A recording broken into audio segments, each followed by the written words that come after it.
Hello दोस्तों।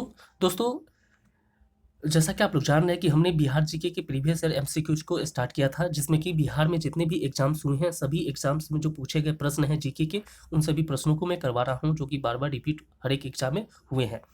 ये वैसे प्रश्न हैं जो कि आप किसी भी गवर्नमेंट जॉब की तैयारी करते हो, सभी गवर्नमेंट जॉब की तैयारी करने वाले छात्रों के लिए बहुत ही महत्वपूर्ण है। ठीक है दोस्तों, तो इसे ध्यान से लास्ट तक समझेंगे और सुनेंगे। ठीक है दोस्तों, ये आपके एग्जाम के लिए बहुत ही उपयोगी होने वाला है।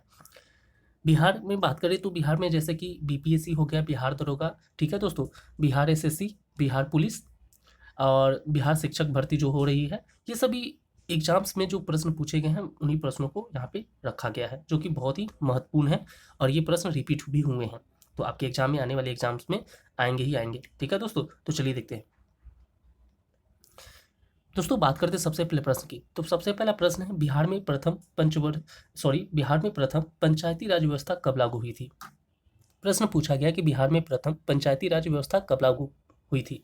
तो बिहार में प्रथम पंचायती राज व्यवस्था की बात करें तो 1978 में लागू हुई थी। कब हुई थी दोस्तों? तो 1978 में। ठीक है, चलिए बात करते हैं अगले प्रश्न की ओर। अगला प्रश्न है, बिहार की राजधानी पटना कब बनी। ठीक है दोस्तों, पूछा गया बिहार की राजधानी कब पटना बनी। तो कब बनी थी? तो 1912 में बनी थी। ठीक है दोस्तों, कब बनी थी? तो 1912 में। चलिए बात करते हैं अगले प्रश्न की। अगला प्रश्न है हमारा कि कौन सा जिला बिहार का सबसे कम जनसंख्या वाला है। कौन सा जिला बिहार का सबसे कम जनसंख्या वाला है। तो शेखपुरा जो जिला है वो बिहार का सबसे कम जनसंख्या वाला जिला है। दोस्तों, अगले प्रश्न की बात करें तो अगला प्रश्न हमारा रहा, ये प्रश्न है, मगध की राजधानी कौन सी थी। मगध की राजधानी कौन सी थी। मगध की राजधानी की बात करें तो राजगीर थी। कौन थी? राजगीर। दोस्तों, अगला प्रश्न है, बिहार के प्रथम उप मुख्यमंत्री कौन थे। ठीक है दोस्तों, प्रश्न में पूछा गया बिहार के प्रथम उप मुख्यमंत्री कौन थे। तो उनका जो नाम था अनुग्रह नारायण सिंह। ठीक है दोस्तों, बिहार के ये प्रथम उप मुख्यमंत्री थे जिनका नाम था अनुग्रह नारायण सिंह।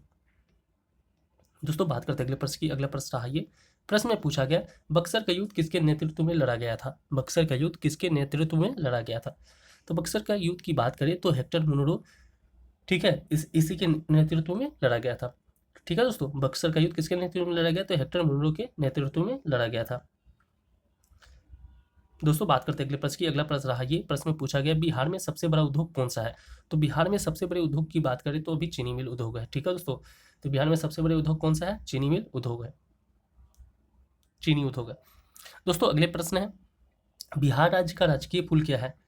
ठीक है, बिहार राज्य का राजकीय फूल, तो बिहार राज्य का राजकीय फूल की बात करें तो कचनार, जिसको हम बोलते हैं गेंदा। ठीक है, यहाँ पे गेंदा भी पूछा जाता है, गेंदा लिखा हुआ रहेगा, एक कचनार, तो समझ रहे हैं। तो बिहार राज्य का राजकीय फूल क्या हो गया? गेंदा या कचनार। दोस्तों, अगला प्रश्न है, नालंदा विश्वविद्यालय को किसने जलवाया था।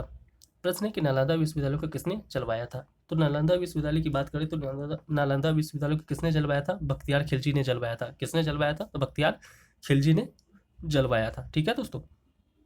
दोस्तों, अगला प्रश्न है, बिहार का कौन सा जिला अंग प्रदेश का हिस्सा था। बिहार का कौन सा जिला अंग प्रदेश का हिस्सा था। तो वो जिला का नाम है भागलपुर। कौन सा जिला था? भागलपुर। चलिए बात करते हैं अगले प्रश्न को। अगला प्रश्न हमारा है, पटना हाई कोर्ट की स्थापना कब हुई थी। पटना हाई कोर्ट की स्थापना कब हुई थी। तो पटना हाई कोर्ट की स्थापना की बात करें तो 1916 में हुआ था। पटना हाई कोर्ट की स्थापना कब हुआ था? तो 1916 में। चलिए दोस्तों, अगला प्रश्न है, कोसी परियोजना बिहार के किस जिले में स्थित है। कोसी परियोजना बिहार के किस जिले में स्थित है। तो कोसी परियोजना की बात करें तो सुपौल यानी सहरसा में स्थित है। कोसी परियोजना बिहार के किस जिले में स्थित है? तो सुपौल यानी सहरसा में। दोस्तों, अगला प्रश्न है, बिहार के पहले महिला मुख्यमंत्री कौन थी। बिहार के पहले महिला मुख्यमंत्री, तो बिहार के पहले महिला मुख्यमंत्री की बात करें तो राबड़ी देवी थी। कौन थी? राबड़ी देवी। दोस्तों, अगले प्रश्न की बात करें तो अगला प्रश्न है, बिहार की द्वितीय राजभाषा क्या है। तो बिहार की द्वितीय राजभाषा की बात करें तो उर्दू है। क्या है? उर्दू है।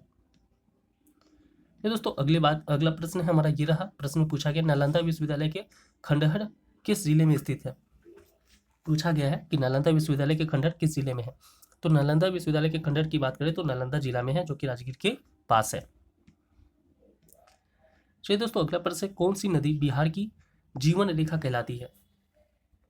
उस नदी का नाम बताना है जो बिहार की जीवन रेखा कहलाती है। तो वो कौन सी नदी है? गंगा नदी है। ठीक है दोस्तों, याद कर लीजिएगा इन सब चीज़ों को, जो कि बार बार पूछा गया है आपके एग्जाम में और ये प्रीवियस प्रश्न है। दोस्तों, अगला प्रश्न है, कौन से महाजनपद की राजधानी वैशाली थी।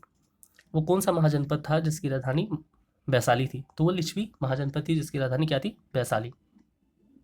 आप नीचे देख सकते हैं कि कौन से एग्जाम में ये सभी प्रश्न पूछे गए हैं, उसको मैं बताऊंगा नहीं क्योंकि समय लगेगा, इसलिए मैं सोचता हूँ कि जितना कम समय में सब चीज़ों को आप रिवीजन के तौर पे आप इन चीज़ों को ले लें।